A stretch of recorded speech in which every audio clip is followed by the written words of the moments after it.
అండి అందరికీ నా ఛానల్ ఎవరైనా కొత్తగా చూస్తున్నట్టయితే ప్లీజ్ సబ్స్క్రైబ్ చేయండి. కార్తీక దీపం 2లో ఈరోజు ఏం జరిగిందో మనం తెలుసుకుందాం. ఇక దాసుతో పాటు డాక్టర్ దగ్గరకు కార్తీక్ కూడా వెళ్తాడు. మా మామయ్యకు నిజం తెలుసు డాక్టర్.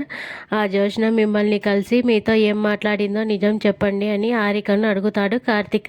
ఇక హారిక కార్తీక్ వైపు చూస్తూ కార్తీక్ పరిస్థితి చేయి దాటిపోతుంది. మీ మామయ్య వచ్చి బ్లడ్ శాంపిల్స్ గురించి ఎలాగైతే ఆరా తీశారో జోష్న కూడా ఇప్పుడు అదే పని చేసింది. నేను సీరియస్గా సమాధానం చెప్పేసరికి ప్రస్తుతానికి వెళ్ళిపోయింది, కానీ తను ఏదో ఒకటి చేసేలా ఉందని హెచ్చరిస్తుంది. నాకు తెలుసు డాక్టర్, తను అంత సులభంగా వదిలిపెట్టదు, కానీ నా అత్త ప్రాణం కాపాడడం కంటే నాకు ఏది ముఖ్యం కాదు అని కార్తీక్ అన్నాడు. దానికి హారిక బదులిస్తూ, రేపు ఆపరేషన్ సమయంలోనైనా దీప గురించి అందరికీ తెలియాల్సిందే. అసలు దీపనే సుమిత్ర ఒరిజినల్ డాక్టర్ అని, తన వల్లే ఆవిడ కోలుకుంటుందని చెప్పడమే ఈ సమస్యకు పరిష్కారం. ఈ నిజాన్ని ఎన్నాళ్ళకు దాస్తారు? దీనివల్ల సమస్య మరింత పెద్దదవుతుందని కరాఖండిగా చెప్తుంది డాక్టర్. దీనికి కార్తీక్ సమాధానం ఇస్తూ, కొన్ని రోజులు తప్పదు డాక్టర్, మా అత్త ప్రాణాల కోసం ఈ నిజాన్ని ఇంకొన్ని రోజులు మోయాల్సిందే అని కార్తీక్ చెప్తాడు. ఇక జోష్న కోసం ఇంతగా భయపడటం ఏంటి? వాడికి చేత కాకపోతే పోనీ, నేను ఇప్పుడు వెళ్ళి నిజం చెప్తాను అని దాస్ ఆవేశంగా అక్కడి నుంచి వెళ్ళిపోతాడు. ఇక దాంతో కార్తీక్ దాస్ వెనుకే పరుగు తీస్తాడు ఆపటానికి. ఇక మరోవైపు డాక్టర్ హారిక మాత్రం ఈ నిజాన్ని దశరథకు చెప్తేనే మంచిదని భావిస్తుంది.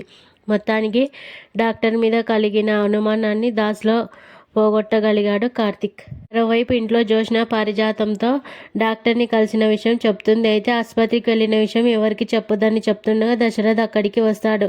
ఎందుకు జోష్న డాక్టర్ని కలిసిన విషయం ఇంట్లో ఎందుకు తెలియకూడదు అని ప్రశ్నించేసరికి జోష్న గొంతులో పచ్చి వెలక్కాయ పడ్డట్టుంది. శివనారాయణ కూడా అక్కడికి రావడంతో జోష్న కవర్ చేస్తూ, అది కాదు డాడీ, మమ్మీ హెల్త్ కండిషన్ బాగాలేదు కదా, ఆపరేషన్ ముందే చేస్తారేమోనని కనుక్కుందామని వెళ్ళాను అని అబద్ధం చెప్తుంది. దొరికేసిందిరా స్వామి అన్నట్లుగా పారు కూడా బిక్కమొఖం వేసుకుంటూ చూస్తుంది.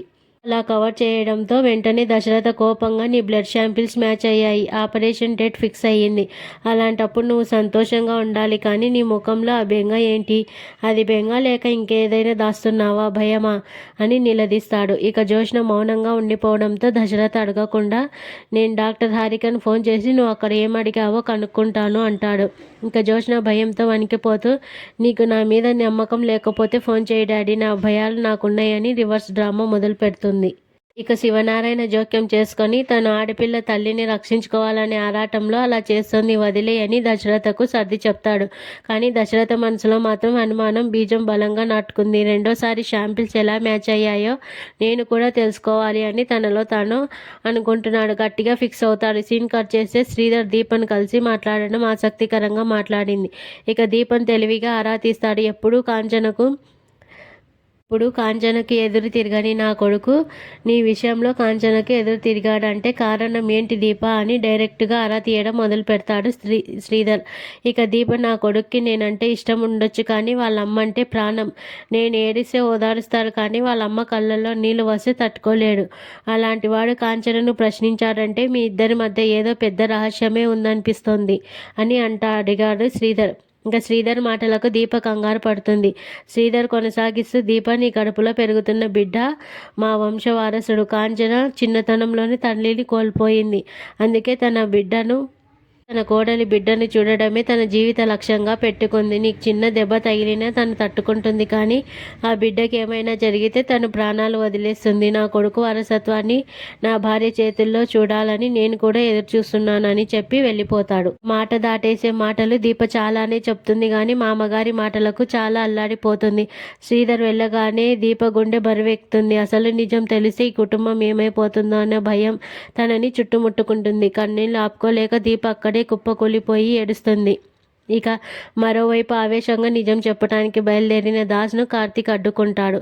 దాస్ను అడ్డుకొని, ఇన్నాళ్ళు ఎక్కడున్నావు అని కార్తీక్ ప్రశ్నిస్తాడు. దాస్ ఆవేశంగా, నన్ను జోష్న కిడ్నాప్ చేయించింది అల్లుడు, తను చాలా అరాచకాలు చేస్తుంది, అసలు దీపం చంపాలని చూసింది కూడా జోష్ని అని బాంబు పేలుస్తాడు.